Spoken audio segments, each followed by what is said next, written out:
नमस्कार, आदाब, सत श्री अकाल, गुड इवनिंग मेरे प्यारे दोस्तों। आज चुका आपका होस्ट एंड दोस्त पवन लेकर के ताजा तरीन टॉपिक आपके अपने YouTube channel educational centre Jharkhand पे। तो चलिए मित्रों, शुरू करते हैं। हम लोगों को जो इंग्लिश में क्लास था वो मैं अब रिज्यूम करता हूँ, यानी पिछले क्लास जो था उसके बाद अब हम लोग आगे जानेंगे ना। आगे क्या जानेंगे? हम लोगों ने पिछले क्लास में फ्यूचर टेंस यानी फ्यूचर इंडेफिनिट टेंस के बारे में हम लोगों ने पढ़ लिया था। आज हम लोग जो है सो फ्यूचर कंटिन्यूअस टेंस के बारे में पढ़ेंगे। यानी आज हमारा टॉपिक क्या है? फ्यूचर कंटिन्यूअस टेंस ना। ठीक है, ये हमारा आज का टॉपिक है। हम लोग इसको क्लियर करेंगे। पहले ये जान लेते हैं कि फ्यूचर कंटिन्यूअस टेंस कहते किसे हैं। ओके, चलिए तो ये पहले जान लेते हैं फ्यूचर कंटिन्यूअस किसे कहते हैं। तो भविष्य काल में जो काम होते रहेगा, जारी रहेगा, क्या कहलाता है? Future tense. भविष्य काल में जो काम जारी रहेगा, जो काम होते रहेगा, उस क्रिया को क्या कहा जाता है? फ्यूचर टेंस कहा जाता है ना। यानी आने वाला समय में कोई कार्य होता रहेगा तो हम लोग उसको फ्यूचर टेंस कहेंगे। क्या कहेंगे? Future tense. चलिए तो हम लोग क्या करते हैं, इसको पहले ये जान लेते हैं कि इस वाक्य के फ्यूचर कंटिन्यूअस टेंस के वाक्य के क्रिया के अंत में क्या लगा रहता है ना। ये चीज हम लोग पहले देख लेते हैं। यानी हम लोग ये समझ लेते हैं कि फ्यूचर कंटिन्यूअस टेंस के वाक्य में, वाक्य के क्रिया के अंत में क्या लगा रहता है?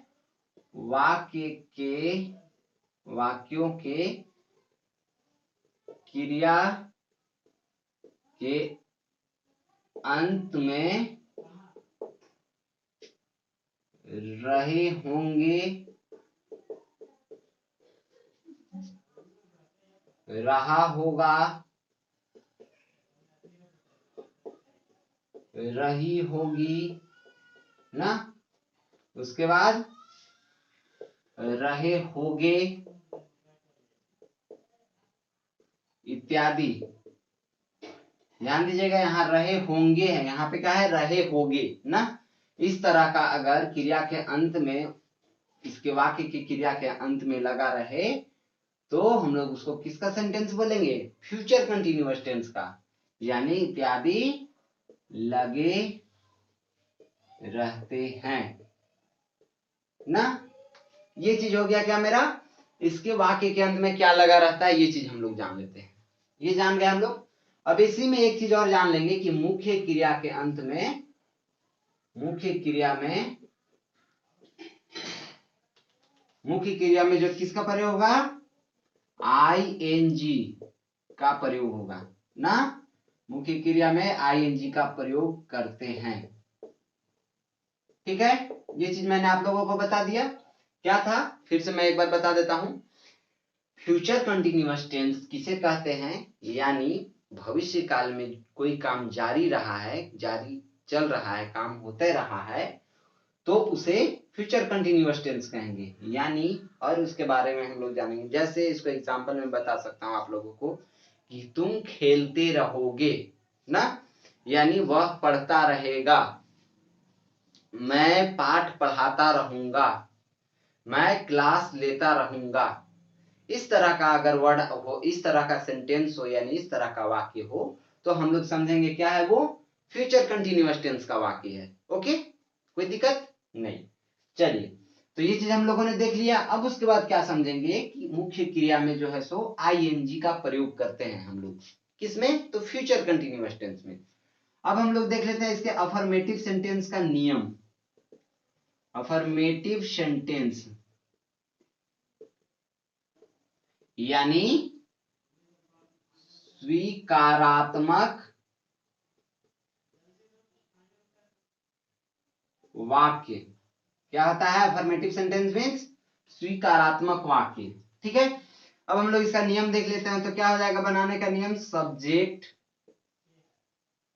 Plus auxiliary verb, auxiliary verb में शैल या विल का प्रयोग होगा ना। उसके बाद बी का प्रयोग हुआ, क्या होगा, बी का, बी बी। उसके बाद वर्ब का चौथा रूप, उसके बाद मेरा हो जाएगा क्या, ऑब्जेक्टिव वर्ड, इसका प्रयोग हो जाएगा, क्या हो जाएगा मेरा, पहले सब्जेक्ट, उसके बाद ऑब्जेक्टिव, ऑब्जेक्टिव बोल रहा हूं मैं, sorry, subject plus auxiliary verb, उसके बाद बी, फिर वर्ब का चौथा रूप, उसके बाद ऑब्जेक्टिव वर्ड। ठीक है, कोई प्रॉब्लम नहीं। अब हम लोग आगे देख लेते हैं। इसके जो है सो बनाने के नियम में एक चीज हम लोग गौर करेंगे कि आई वी के साथ किसका प्रयोग होगा, शैल बी का प्रयोग होगा, किसका प्रयोग होगा, शैल बी का।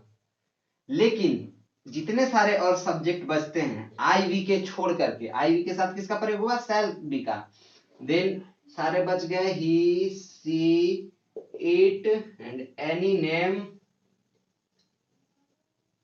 उसके बाद फिर क्या आ जाएगा, यू, दे ना, इटीसी। इन सारे के साथ किसका प्रयोग हो जाएगा, विल बी का प्रयोग हो जाएगा, किसका प्रयोग हो जाएगा, विल बी का प्रयोग हो जाएगा। ओके, हम लोगों ने ये समझ लिया। अब हम लोग इसका क्या करेंगे, एक वाक्य लिखेंगे, यानी अफर्मेटिव सेंटेंस का जो है सो एक वाक्य हम लोग लिखेंगे कि और वाक्य लिख करके हम लोग जो है सो उसको ट्रांसलेट करेंगे ना, अफर्मेटिव सेंटेंस में किस तरह से ट्रांसलेट किया जाता है, ये चीज हम लोग देख लेंगे। चलिए, तो वाक्य लिखता हूं मैं, पहले आप लोगों को दिखाता हूं वाक्य लिख करके। जैसे मैं लिखता हूं यहाँ पे, मैं इस पाठ को पढ़ाता नहीं, मैं इस पाठ को पढ़ा रहा हूंगा, पढ़ा रहा हूंगा या होऊंगा, क्या हो जाएगा, मैं इस पाठ को पढ़ा रहा होऊंगा ना। चलिए, ये चीज हो गया मेरा। ये किसका सेंटेंस हो गया मेरा, अफर्मेटिव सेंटेंस, यानी स्वीकारात्मक वाक्य।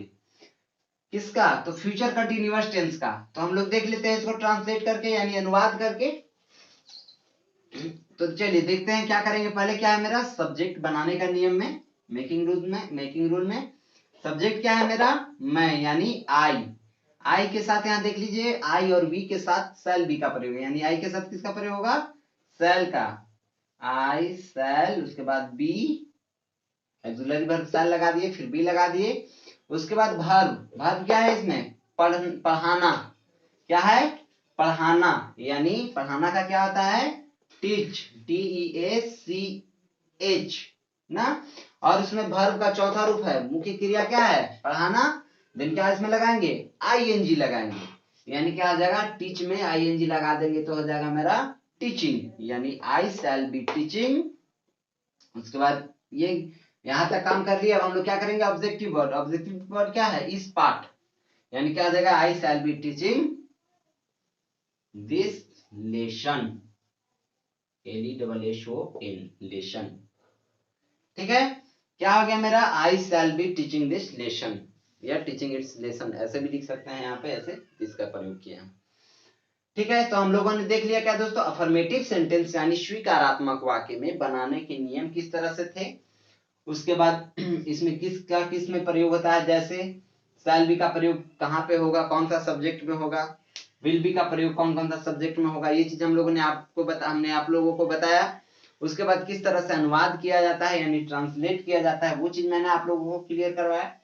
तो चलिए, अफर्मेटिव सेंटेंस का तो हम लोग जान गए, लेकिन अब हमारे पास वर्ड कुछ इस तरह का हो कि मैं इस पाठ को नहीं पढ़ा रहा होऊंगा, यानी ये जो है मेरा नेगेटिव सेंटेंस, यानी नकारात्मक वाक्य हो गया। तो उसको हम लोग किस तरह से ट्रांसलेट करेंगे। फिर आ गया मेरे पास वर्ड इस तरह का, बोलिएगा सर मेरे पास अगर इस तरह का वर्ड आ गया, क्या मैं खेलता रहा हूंगा, यानी ये तो किसका वर्ड हो गया, अफर्मेटिव इंट्रोगेटिव सेंटेंस का, यानी प्रश्नवाचक वाक्य का। तो हम लोग किस तरह से ट्रांसलेट करेंगे, यानी अनुवाद करेंगे।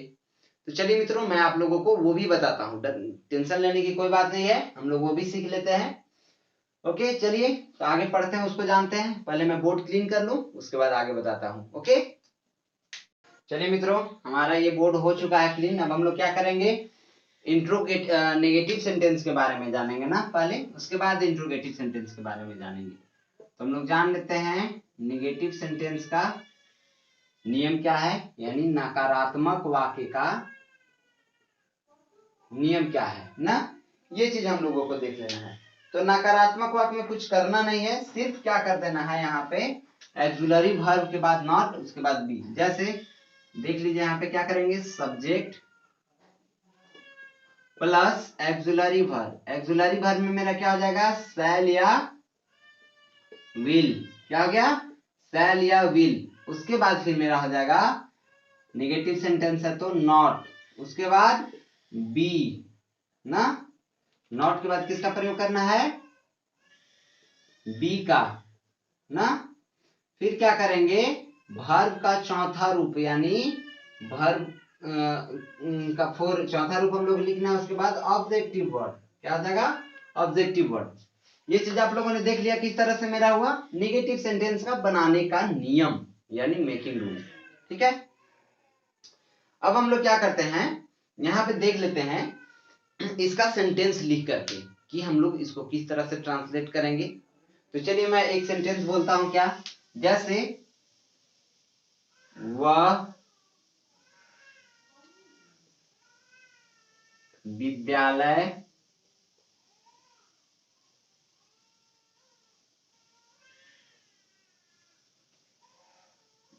नहीं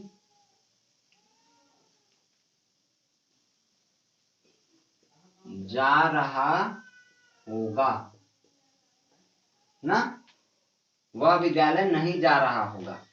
इसको हम लोग किस तरह से ट्रांसलेट करेंगे, यानी अनुवाद करेंगे। ठीक है, तो चलिए देख लेते हैं ये किसका सेंटेंस है, नेगेटिव सेंटेंस है। कौन सा सेंटेंस है, नेगेटिव सेंटेंस यानी नकारात्मक वाक्य।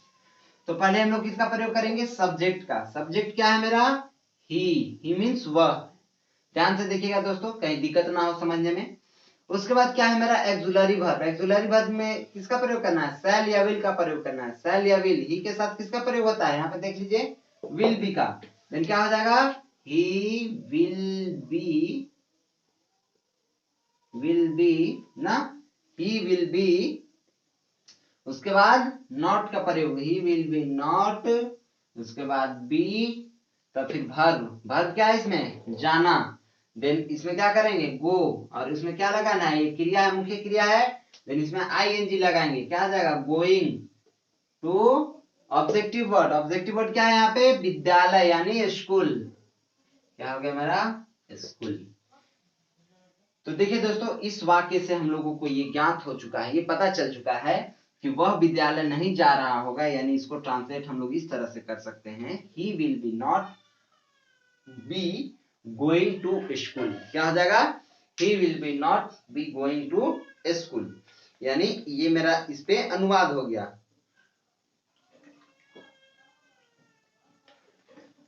इस बनाने वाले नियम पे, इस बनाने के नियम पे, यानी नेगेटिव सेंटेंस बनाने के नियम पे इसको हम लोगों ने अनुवाद कर लिया। अब हमारे पास कुछ वर्ड इस तरह का आ जाए, बोलिए सर कैसा वर्ड आ जाए। मैं बोलूंगा, देखिए कैसा वर्ड आ जाएगा, जैसे क्या वह बाजार जा रहा होगा। क्या आ जाए, क्या वह बाजार जा रहा होगा, क्या वह पढ़ाई कर रहा होगा, क्या तुम खेल रहे होगे। इस तरह का अगर कोई वर्ड आ जाए ना, तो हम लोग उसको किस तरह से ट्रांसलेट करेंगे, उसका नियम भी हम लोग देख लेते हैं ना। चलिए, तो वो किस में आता है, इंट्रोगेटिव सेंटेंस यानी प्रश्नवाचक वाक्य में। तो मैं उसको भी अभी बता देता हूं, ओके, इसको क्लीन करने के बाद। ठीक है,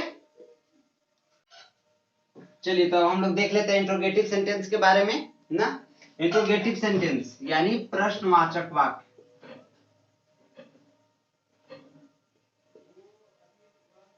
क्या आ जाएगा, प्रश्नवाचक वाक्य। इसका नियम क्या होता है, तो इसका नियम होता है कुछ इस तरह से, जैसे पहले किसका प्रयोग होगा, एक्सुलरी वर्ब का। किसका प्रयोग होगा, एक्सुलरी वर्ब। ध्यान से देखिएगा दोस्तों, कहीं दिक्कत ना हो। मेरा मोटिव एक ही है, आप लोगों को पढ़ाने का एक ही मोटिव है, मेरा कोई मोटिव नहीं है। मुझे सब्सक्राइबर और लाइक और ये नहीं चाहिए, आप लोग किस तरह से अच्छे तरीके से समझ रहे हैं मुझे वो चाहिए। अगर अच्छे तरीके से समझ रहे हैं तो मैं समझूंगा मेरा मेहनत कामयाब हो रहा है, यानी मैं ऊंचाई की ओर, अपने कामयाबी की ओर जा रहा हूँ। ओके, चलिए, और मौका मिले तो लाइक सब्सक्राइब भी कर दीजिएगा, ऐसा नहीं है, नीचे लिखा हुआ रहता है लाइक सब्सक्राइब का, वहां पे आप लोग कर सकते हैं। लेकिन पढ़ने मेन मोटिव क्या रखना है, समझना, पढ़ना अच्छे तरीका से आ गया, यानी मुझे पता चल जाएगा मेरा मेहनत आपके पास पहुंच चुका है। ठीक है, तो अब हम लोग क्या करते हैं, यहाँ पे देख लेते हैं एक्सुलरी वर्ब। एक्सुलरी वर्ब में क्या हो जाएगा, शैल या विल। क्या हो गया, शैल या विल। उसके बाद क्या मेरा प्रयोग होगा, सब्जेक्ट।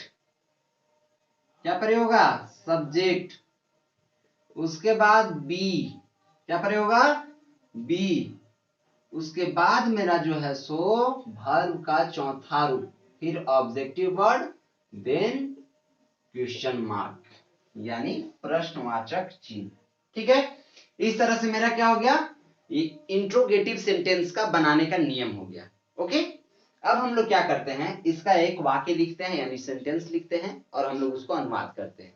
किस तरह से होगा वो देख लेते हैं। जैसे, क्या वह बाजार जा रहा होगा, क्वेश्चन मार्क, यानी प्रश्नवाचक चिन्ह। ठीक है, अब हम लोग क्या करेंगे, इसको सॉल्व करेंगे, यानी इसका ट्रांसलेट करेंगे, अनुवाद करेंगे। किस तरह से हो जाएगा, तो यहाँ पे देखिए क्या हो गया मेरा, क्या वह बाजार जा रहा होगा, यानी पहले किसका प्रयोग है, एक्सुलरी वर्ब। इसी को देख के सारा ट्रांसलेट, कितना दुनिया का कितना बड़ा भी हो, कितना बड़ा भी आपका वर्ड क्यों ना हो, अगर आपके पास ये चीज है, ये रूल है, यानी बनाने का नियम है, आपके पास शैल बी, विल बी, कौन सा सब्जेक्ट में कहां पे प्रयोग करना है ये पता है, ठीक है, तो आप लोग कितना भी बड़ा वर्ड हो उसको ट्रांसलेट कर सकते हैं। ठीक है, समझ गए, कहीं भी कोई दिक्कत नहीं होगा। तो ध्यान से समझिएगा, क्या करेंगे, पहले एक्सुलरी वर्ब। एक्सुलरी वर्ब क्या है, शैल या विल। अब हम लोग देखेंगे शैल या विल यहाँ पे है, तो शैल या विल हम लोग तो अपने आप नहीं लिख सकते हैं, तो हम लोग क्या देखेंगे, सब्जेक्ट पहले देखेंगे। सब्जेक्ट क्या है, वह, और वह यानी ही के साथ किसका प्रयोग होता है, विल बी का प्रयोग होता है। देन हम लोग क्या एक्सुलरी वर्ब में प्रयोग करेंगे, विल। उसके बाद क्या लिखना है, सब्जेक्ट।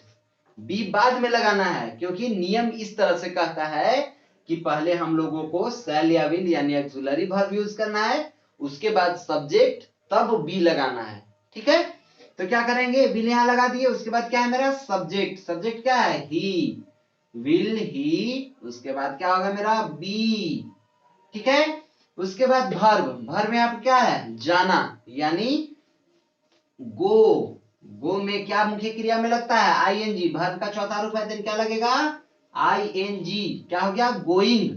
उसके बाद मेरा क्या है, ऑब्जेक्टिव वर्ड। ऑब्जेक्टिव वर्ड क्या है यहाँ पे, बाजार। देन क्या हो जाएगा, गोइंग टू मार्केट। क्या हो गया, मार्केट। उसके बाद फिर मेरा क्या है, प्रश्नवाचक चिन्ह यानी क्वेश्चन मार्क। ये हो गया मेरा ट्रांसलेट यानी अनुवाद।